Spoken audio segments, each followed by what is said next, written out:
Welcome my dear students and friends. তোমাদের জন্য থাকছে একটা অতি গুরুত্বপূর্ণ ভিডিও। আজকে এই ভিডিওতে যে বিষয়টি নিয়ে আলোচনা করব সেটা তোমাদের প্রত্যেকটি নিট কোয়ালিফাইড যে স্টুডেন্ট রয়েছো, তোমরা প্রত্যেকে যারা এবারে নিট কোয়ালিফাই করেছো তাদের প্রত্যেকের কাছে ভীষণ ভীষণ ইম্পর্টেন্ট। তোমরা সেই পরীক্ষা দেওয়ার থেকে অর্থাৎ পরীক্ষার জন্য অ্যাপ্লিকেশন করা থেকে দেখছো যে প্রত্যেকটি মুহূর্তে তোমাদের বেশ কিছু গুরুত্বপূর্ণ ডকুমেন্ট শো করাতে হচ্ছে, অথবা আপলোড করাতে হচ্ছে, অথবা কোথাও একেবারে হার্ড কপি নিয়ে গিয়ে দেখাতে হচ্ছে। তো সেই জন্য নিট যারা এবারে কোয়ালিফাই করেছো, যারা কাউন্সেলিং প্রসেসের মধ্য দিয়ে চলেছো, তারা ইতিমধ্যে একবার কেউ কেউ দুবার পর্যন্ত ডকুমেন্ট ভেরিফিকেশনের সম্মুখীন হয়েছে। আবার যারা ওয়েস্ট বেঙ্গলে এই মুহূর্তে স্টেট কোটার জন্য যারা অ্যাপ্লিকেশন করেছো বা কাউন্সেলিং করাচ্ছ, তারা অলরেডি একবার ডকুমেন্ট ভেরিফিকেশন করিয়ে নিয়েছো। সিট অ্যালোটেড হয়ে গেলে আবার তোমাদের সামনে ডকুমেন্ট ভেরিফিকেশন এসে হাজির হবে। তো তাই এক জায়গাতে এই ভিডিওতে তোমাদের জন্য একটা ভিডিওতে সব কটা ডকুমেন্টসের উল্লেখ করে যাব। তোমরা সেগুলোকে খাতায় টুকে ফেলো, তারপরে জেরক্স করো, জেরক্স করে একটা ফাইল বন্দি করে ফেলো, এবং সেই সঙ্গে যতগুলো করলে তার অরিজিনালগুলো ফাইলের আর একটা ফোল্ডার বানিয়ে সেখানে রেখে দাও। দুটো ফোল্ডার, একটা জেরক্স, একটা অরিজিনাল। এবারে যেখানে যখন চাইবে তখন পৌঁছে যাও, কোনো হেডেক থাকবে না, কোনো দুশ্চিন্তাও থাকবে না। চলো শুরু করি আজকের ভিডিও। তার আগে জানিয়ে রাখি যে ভিডিওটি যদি তোমাদের উপকারে লাগে অবশ্যই বন্ধুদেরকে শেয়ার করবে, আর যারা আমাদের চ্যানেল নতুন তারা অবশ্যই চ্যানেলটিকে সাবস্ক্রাইব করে ফেলো।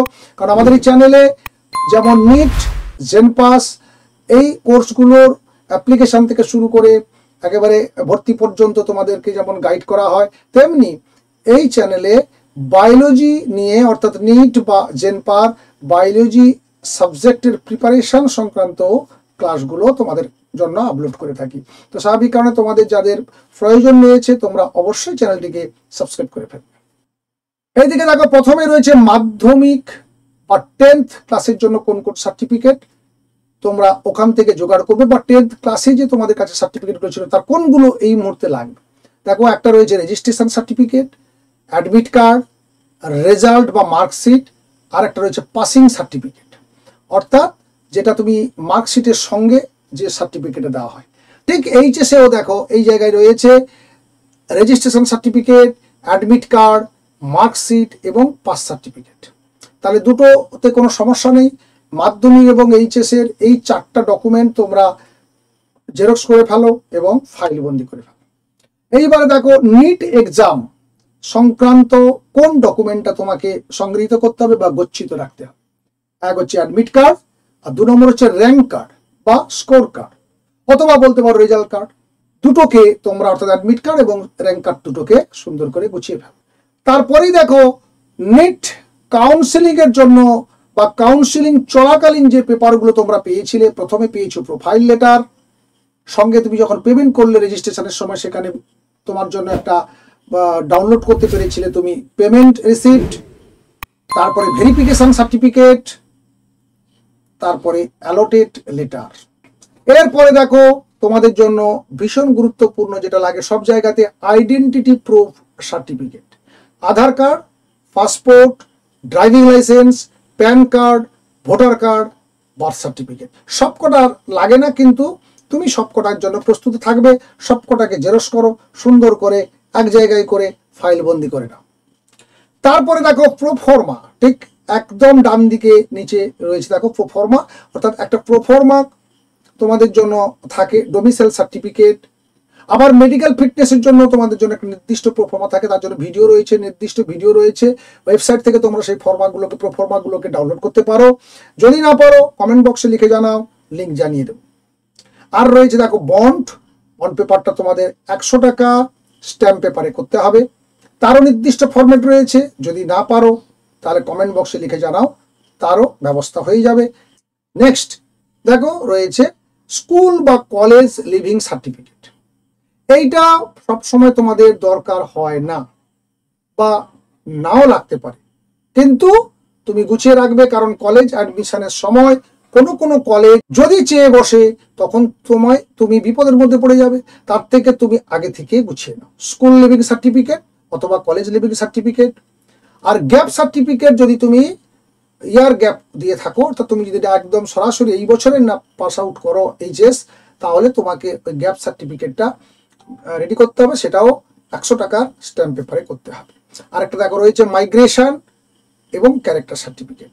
এইগুলো তুমি জোগাড় করে রাখবে বা সংগ্রহ করে রাখবে। সব জায়গায় লাগে না, কিন্তু যদি চায় তখন তুমি আবার তোমাকে নতুন করে বানাতে হবে, তার থেকে আগে রেডি করে গুছিয়ে ফেলো। এরপরে দেখো রয়েছে কাস্ট সার্টিফিকেট। কাস্ট সার্টিফিকেটটা তোমরা সবসময় ব্যবহার করছো বা বিভিন্ন জায়গায় তোমরা আপলোড করছো। SC ST certificate, EWS, OBC, OBC A, OBC B, প্রত্যেকটা কিন্তু ডিজিটাল সার্টিফিকেট লাগবে, কোথাও কোনো হাতে লেখা সার্টিফিকেট চলবে না। সঙ্গে অবশ্যই ইনকাম সার্টিফিকেটটাও রাখবে, এবং সেই ইনকাম সার্টিফিকেট সেই আধিকারিকের কাছ থেকে তোমাকে জেনারেট করতে হবে বা তৈরি করতে হবে, যে তোমাকে SC ST, EWS, OBC A, OBC B যে ক্যাটাগরির হও না কেন, যে তোমাকে ওই সার্টিফিকেটগুলো বা যে আধিকারিকের কাছ থেকে ওই সার্টিফিকেটটা তুমি তৈরি করেছো, সেই আধিকারিকের কাছ থেকে ইনকাম সার্টিফিকেটটিও তৈরি করাতে হবে।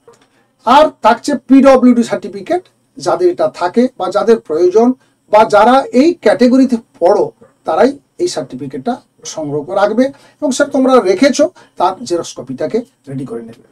এরপরে দেখো রয়েছে অ্যালোটেড কলেজ, অর্থাৎ তুমি যখন কলেজ তোমার নামের এগেস্টে কোনো কলেজ অ্যালোটেড হয়ে গেল, তখন তুমি যখন কলেজে পৌঁছালে তোমাকে একটা অ্যাডমিশন ফর্ম দেবে, পেমেন্ট প্রুফ ডকুমেন্টস তোমাকে সেখানে শো করাতে হবে, অথবা যদি তুমি সেখানে তারপরে যে পেমেন্টটা দেবে সেখানে অ্যাডমিশনের জন্য, তার জন্য তুমি ডকুমেন্টটাকে সংগ্রহ করে নেবে। আর অ্যান্টি র্যাগিং আন্ডারটেকিং দিতে হবে ওখানে, অর্থাৎ কলেজে ভর্তির সময় তোমাকে এই আন্ডারটেকিংটি দিতে হবে যে তুমি কলেজ লাইফে বা যতক্ষণ তুমি ওখানে পড়বে সেই কয়েকটা বছর তুমি কোনো অ্যান্টি র্যাগিং অ্যাক্টিভিটির সঙ্গে যুক্ত থাকবে না। এছাড়া আর যেটা লাগবে সবচেয়ে যেটা ইম্পর্টেন্ট, সেটা হচ্ছে কালার পাসপোর্ট সাইজ ফটোগ্রাফ, সেটা 10টা 15টা করে রাখবে সুন্দর করে, একেবারে রিসেন্ট পাসপোর্ট সাইজ ফটোগ্রাফ। তারপরেই দেখো রয়েছে ফাদার্স আইডি প্রুফ এবং মাদার্স আইডি প্রুফ, অর্থাৎ বাবা বা মায়ের ভোটার কার্ড বা আধার কার্ডের জেরক্স, পারলে দুটোই একসঙ্গে জেরক্স করে গুছিয়ে নাও। তার এই যে ডকুমেন্টগুলোর কথা শুনলে, সব কটাকে লিপিবদ্ধ করো, সব কটাকে রেডি করো, ফাইলবন্দি করো, আর তার প্রত্যেকটার অরিজিনালকে আরেকটা ফাইলবন্দি করো, পলি কভারে ঢোকাও, ঢুকিয়ে দুটোকে একটা কাভারের মধ্যে রেখে দাও। তারপরে একেবারে কাউন্সেলিং প্রথম স্টেজ থেকে অ্যাডমিশন পর্যন্ত যেখানেই যাবে দেখবে আর কোনো সমস্যা নেই। আশা করি নিশ্চয়ই ভিডিওটি তোমাদের উপকারে আসবে। তাই অবশ্যই নিজের খুব যে আপন বন্ধু, তার কাছে অবশ্যই তাকেও তুমি শেয়ারটা করে জানিয়ে দিও, যদি সে এই একই কন্ডিশনে তোমার মতো অবস্থায় থাকে। ঠিক আছে? আর যারা আমাদের চ্যানেল নতুন, তারা তো অবশ্যই আমাদের চ্যানেলটিকে সাবস্ক্রাইব করে নাও। পরবর্তীতে নিশ্চয়ই হেল্পফুল হবে বিভিন্ন ইনফরমেশন যেগুলো আমরা এই ভিডিওতে দিয়ে থাকি। ভালো থাকবে, সুস্থ থাকবে, দেখা হচ্ছে নেক্সট ভিডিওতে নতুন আরেক গুরুত্বপূর্ণ ইনফরমেশন নিয়ে। শুভেচ্ছা, শুভকামনা তোমাদের জন্য থাকলো। Thank you.